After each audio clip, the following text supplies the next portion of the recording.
It begins quietly, almost unnoticed. You're 7 years old, staring into the eyes of a parent who is slowly falling apart. Maybe it's addiction. Maybe it's anger. Maybe it's just the heavy silence of someone too tired or broken to show up anymore. And in that moment, something ancient clicks in your young mind. If I don't hold everything together, no one will. That's the beginning of an invisible disappearance. Not of your body, but of your childhood. You start smiling more and crying less. You learn to read the room before you speak. You become careful, calm, and composed, the peacekeeper in a home that doesn't feel safe. And the world around you praises it. You're called mature, responsible, strong. But no one ever asks what it cost you to be that way. This is the silent grief of those who grew up too soon. Because the child who was forced to carry what adults couldn't ends up trading their innocence for survival. They learn to anticipate moods, to sense tension before it explodes, to make themselves small and useful. And over time, these habits stop being choices. They become reflexes. Even as an adult, you still try to manage other people's emotions as if your safety depends on it. You stay busy, you stay agreeable, and you stay tired. The world still calls you dependable. But inside you feel unseen, like you've lived your whole life performing a version of yourself, built to protect others, not to be free.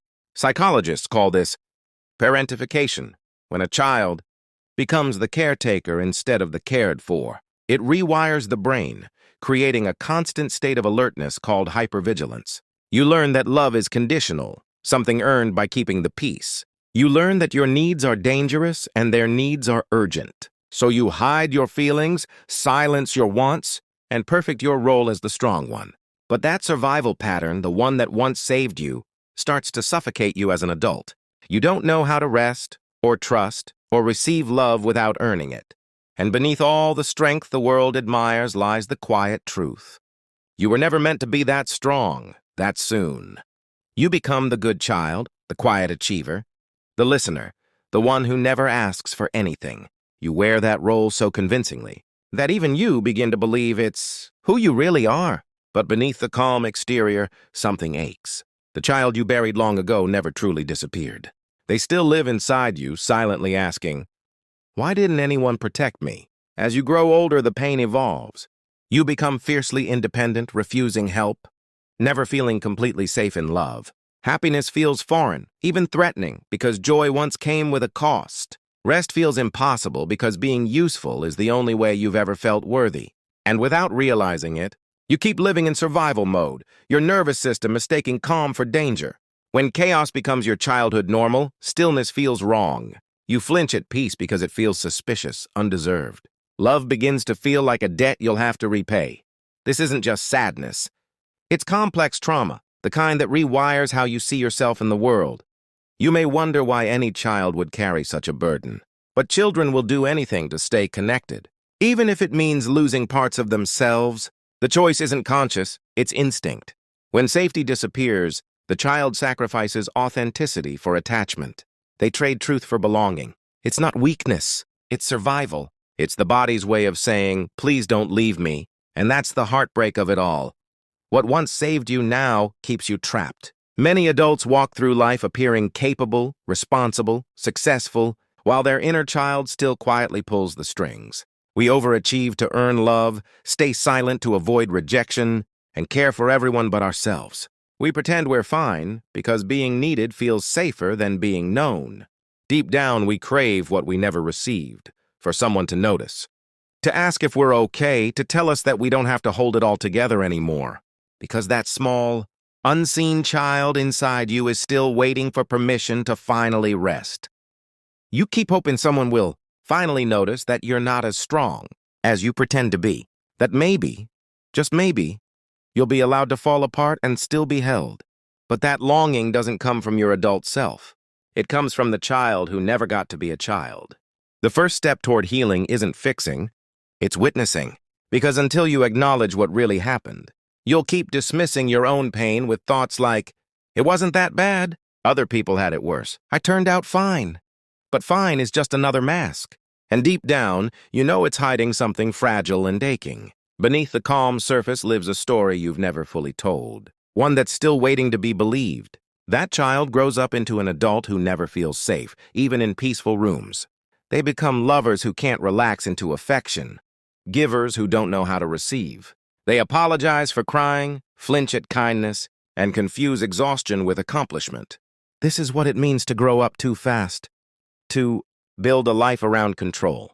Because softness once felt dangerous. If your childhood taught you to be strong instead of honest, quiet instead of real, useful instead of loved, then adulthood becomes a continuation of the same survival game.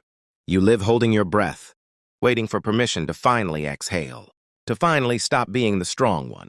But here's the truth no one tells you. No one else is coming to rescue the child you buried.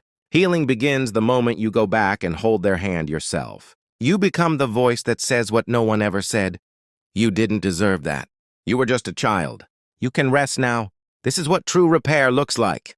Not performing strength or hiding behind positivity, but turning toward your own pain and saying, I see you. I hear you. I'm not leaving. It's raw work. Grieving what never was. Feeling what was too heavy to feel back then. But in those tears, something sacred happens. The child who once disappeared finally begins to come home. There's a kind of grief that comes when you finally face what you missed. You begin to mourn the birthdays no one remembered, the innocence you lost while protecting those who should have protected you. But that grief isn't weakness. It's evidence that you're healing. What was once frozen is finally thawing, and as it melts, you start to see how your old survival patterns still live inside your adult self. You might be the friend who listens to everyone's pain but never shares your own. You might be admired for your independence, even though it's rooted in a fear of being a burden. You might overfunction in relationships, fixing, managing, explaining, all while wondering why you feel unseen and tired. These aren't flaws. They're old coping strategies learned to keep you safe. But what once protected you is no longer serving you. Healing begins when you stop glorifying your strength and start honoring your wounds. Ask your younger self, what did I need back then that I never got? The answers might come softly. I needed someone to tell me it wasn't my fault. I needed to play. I needed to rest without fear. And slowly you begin to give those things to yourself. Not to erase the past, but to stop reliving it. This is how you stop searching for parents in your partners. How you stop mistaking anxiety for intuition. How you finally stop running from the child you once were. As Carl Jung said, there is no coming to consciousness without pain. Facing your truth hurts, but it's the only way to become free. Shadow work isn't about becoming someone new. It's about remembering who you were before you learned to hide. So if you're someone who grew up too fast, hear this. Your maturity was never the problem. The problem was that you never had a choice. But now you do. You can choose softness. You can choose to rest. You can stop managing everyone else's emotions and start honoring your own. It won't happen overnight. There will be days you feel small again, and that's good. That's healing. Let that child inside you come home. Let them cry, laugh, and finally be seen. Because you were never broken, you were only surviving. And now, for the first time, you're truly growing, not through fear or pressure, but through truth.